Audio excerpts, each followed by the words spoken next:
Bismillah, Assalamualaikum warahmatullahi wabarakatuh. Jadi pada kesempatan kali ini kita akan mempelajari materi tentang sumber daya teknologi informasi. Sebenarnya materi ini mungkin sudah cukup sering didapatkan ya, entah mungkin di pelajaran teknologi informasinya waktu sekolah dulu, atau mungkin pada materi mata kuliah mungkin ada membahas tentang ini ya. Tapi tidak apa-apa kita bahas lagi karena ini adalah materi yang juga memang dibutuhkan dalam manajemen proyek dan analisis investasi. Oke. Berbicara tentang manajemen proyek ya, jadi pada pertemuan sebelum-sebelumnya kita telah menjelaskan bahwa manajemen proyek merupakan penerapan manajemen pada suatu proyek untuk memanajemen pengelolaan, pengorganisasian, dan perencanaan dalam mencapai tujuan proyek. Manajemen proyek ini digunakan bagaimana supaya proyek itu dapat terselesaikan tepat waktu, tepat anggaran, kualitasnya juga bagus ya, tepat kualitasnya, dan berjalan secara lancar dalam menjalankan proyek.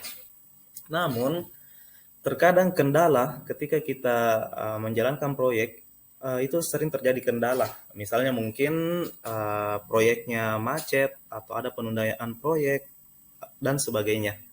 Nah, maka dari itu disinilah pentingnya peranan sistem informasi ya, teknologi informasi dalam memanajemen proyek supaya proyek tersebut kendala-kendala yang dihadapi saat proyek ini berjalan itu dapat terminimalisir. Apalagi di era sekarang ya, yang semuanya sudah menggunakan kecanggihan teknologi, maka untuk itu kita harus pandai dalam memanage segala sesuatu yang bersangkutan dengan teknologi. Oke, baik.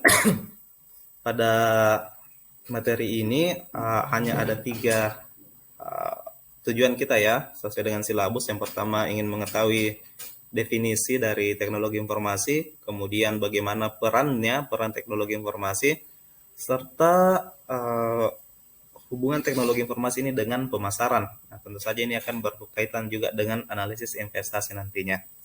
Oke, baik.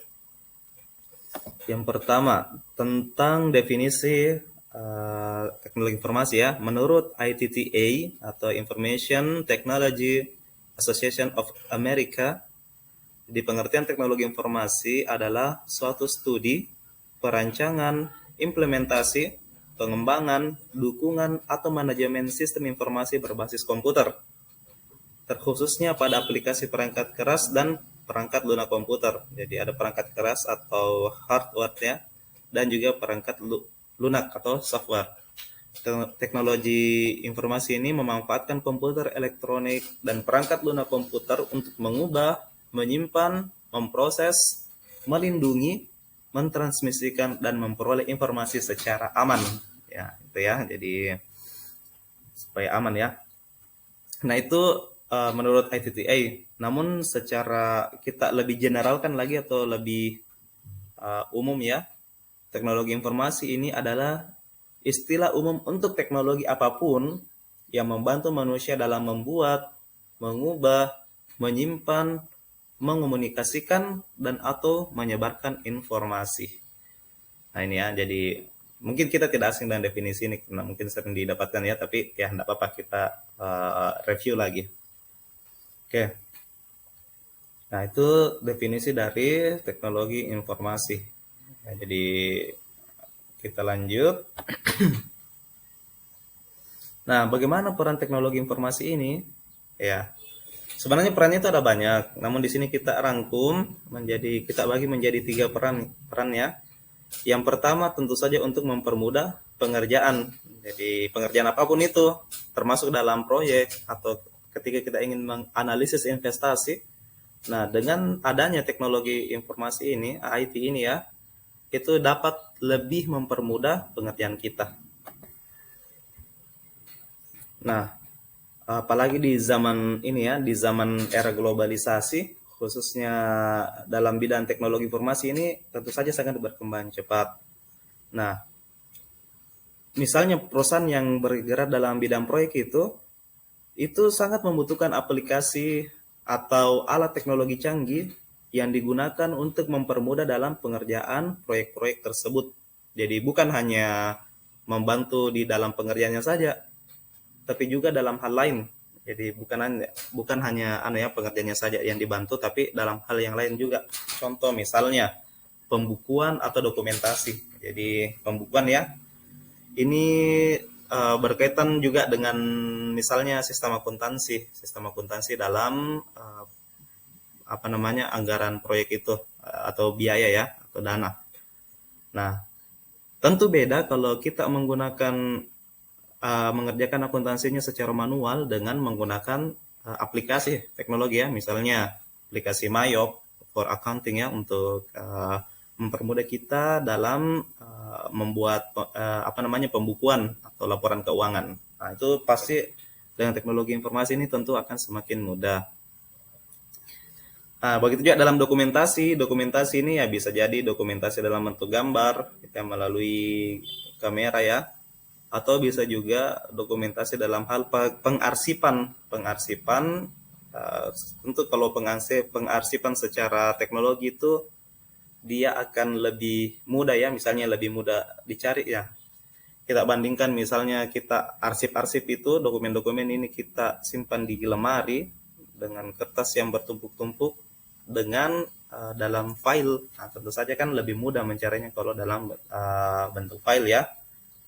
Nah, itu juga bisa paperless untuk penghematan kertas atau ya seperti itu ya. Nah, bahkan dalam transaksi pembelian ya maupun pemasukan juga diperlukan sebuah aplikasi atau alat yang canggih untuk melakukannya agar tidak ada atau meminimalisir kekeliruan atau kesalahan yang terjadi saat kita mencatat transaksi yang ada. Nah, itu beberapa contoh bahwa teknologi informasi ini dapat mempermudah pengerjaan kita. Begitupun juga dalam analisis investasi, ketika kita ingin menganalisis, nah kita bisa misalnya menganalisis pengembalian perusahaan tempat kita investasi ya, atau tingkat keuntungan. Nah, itu tentu saja ketika kita menggunakan teknologi dibanding dengan manual, maka itu bisa lebih mempermudah kita dalam melakukan analisis tersebut. Ya, kemudian peran teknologi informasi yang berikutnya adalah meningkatkan pemasaran. Jadi produk yang dihasilkan ini dengan bantuan teknologi informasi itu tentu saja akan pemasarannya itu lebih meningkat. Contoh misalnya ya, apalagi di era sekarang masa pandemik. Jadi kalau kita membaca laporan keuangan perusahaan atau berita-berita ya, banyak perusahaan yang mengalami penurunan pendapatan atau penurunan keuntungan ya, bahkan mengalami kerugian. Nah, untuk bangkit dari situasi itu, jadi perusahaan itu sempat mengalami kerugian. Namun beberapa perusahaan mengadakan strategi bertahan agar dia dapat perusahaannya tetap dapat bertahan di masa pandemik ini. Salah satu strategi itu yang rata-rata perusahaan gunakan adalah pemanfaatan teknologi informasi. Contoh misalnya perusahaan Starbucks misalnya ya, dan perusahaan yang lainnya. Nah, salah satu yang dilakukan adalah bagaimana mereka memperkuat sistem omnichannel-nya. Jadi omnichannel ini semacam memanfaatkan semua lini, entah itu dari Instagram, Facebook, website atau aplikasi semacam GoFood-nya gitu. Nah, ini semua dimanfaatkan sehingga informasi terkait penjualan itu lebih tersebar luas lagi. Nah, dari sini rata-rata perusahaan mengalami peningkatan penjualan lewat situ. Jadi kan awalnya, misalnya kan awal pandemi itu kan orang disuruh jaga jarak, ya dibatasi keluar rumah. Nah, maka inovasi yang kebanyakan perusahaan gunakan itu adalah orang memesannya secara online lewat aplikasi GoFood, atau bisa juga lewat apa istilahnya drive thru ya. Nah, itu juga banyak yang gunakan drive thru. Jadi orang hanya lewat, tidak perlu makan di tempat lagi, tidak perlu makan di tempat, tapi hanya lewat membeli kemudian pulang. Artinya ini semua upaya-upaya yang dilakukan dalam mengikuti kebijakan pemerintah untuk menjaga jarak. Jadi perusahaan yang dapat bertahan adalah perusahaan yang bagaimana dia terus meningkatkan inovasinya. Nah, salah satunya ini dalam hal teknologi tadi. Bahkan itu banyak penelitian terkait sistem UMKM atau usaha mikro kecil menengah untuk mempertahankan usahanya, atau ibu-ibu ya kebanyakan mereka itu lewat online, penjualan secara online ya. Ini kan bagian dari teknologi informasi juga. Bahkan ada juga dengan penjualan online ini justru pendapatannya makin bertambah. Nah, ini juga ada penelitian yang menemukan hasil seperti itu. Sehingga ya tidak diragukan lagi bahwa teknologi informasi ini memang sangat berperan dalam meningkatkan pemasaran, terutama itu tadi pemasaran secara online. Ya, termasuk juga proyek-proyek yang dihasilkan ya. Meskipun secara manual juga sangat berperan ya, misalnya dengan membagikan brosur. Misalnya ini kita seorang developer, kita membangun rumah, membuat perumahan. Nah, tentu saja kalau kita hanya membagikan brosur itu terbatas jangkauannya ya. Hanya yang mendapatkan brosur saja yang mendapatkan informasinya. Tapi kalau kita tambah dengan pemasaran secara online, entah mungkin di sosial media atau dimanapun itu, tentu saja jaringannya akan lebih luas, dapat diakses oleh semua orang yang menggunakan sosial media tersebut. Oke, baik, mungkin ini juga sudah sekaligus juga menyinggung tujuan pembelajaran yang ketiga tadi, bagaimana teknologi informasi dan pemasaran. Oke, jadi itu ya. Jadi pemanfaatan teknologi informasi ini dapat memperluas channel sehingga dapat memperluas jangkauan pemasaran. Jadi sebagaimana tadi yang sudah saya katakan bahwa kebanyakan perusahaan itu strategi untuk meningkatkan penjualannya di masa pandemi ini adalah meningkatkan pemasaran melalui omnichannel-nya. Termasuk juga UMKM. Ya, walaupun mungkin banyak yang belum bisa kembali keuntungannya sebagaimana sebelum masa pandemi, tapi setidaknya dia bisa bertahan sehingga perusahaannya tidak sampai mengalami kebangkrutan. Oke. Baik, kemudian itu tadi peran teknologi informasi yang kedua, meningkatkan pemasaran. Kemudian yang ketiga adalah efisiensi waktu dan tenaga. Oke, nah keuntungan di perusahaan itu tidak hanya diukur dari pemasukan saja, tapi juga diukur dari waktu dan usaha yang harus dikeluarkan oleh perusahaan. Artinya gini, terutama terkait tingkat kepuasan konsumen ya dalam menggunakan jasa.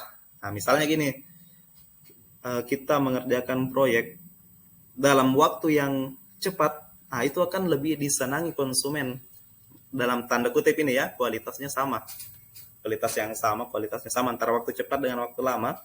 Tentu saja pihak konsumen atau pelanggan itu lebih suka kalau cepat waktunya. Nah, kemudian dari segi kitanya juga ini, kalau terlalu lama kita kerjakan itu kan bisa boros juga ya, boros dalam hal tenaga padahal bayarannya sama, kan boros pada waktu dan tenaga kita. Nah, kemudian oleh karena itu ya kita butuh teknologi informasi ini, sistem informasi ini, bagaimana supaya waktu dan usaha ini atau tenaga yang dikeluarkan ini dapat diminimalisir. Nah, tentu saja sistem-sistem atau teknologi-teknologi ini sangat dibutuhkan. Nah, kerapian dan kedisiplinan juga harus diperhatikan dalam sebuah sistem informasi manajemen ini. Jadi itu ya, jadi dia dapat mengefisiensikan waktu dan tenaga. Efisiensi waktu ya, jadi oke, baik.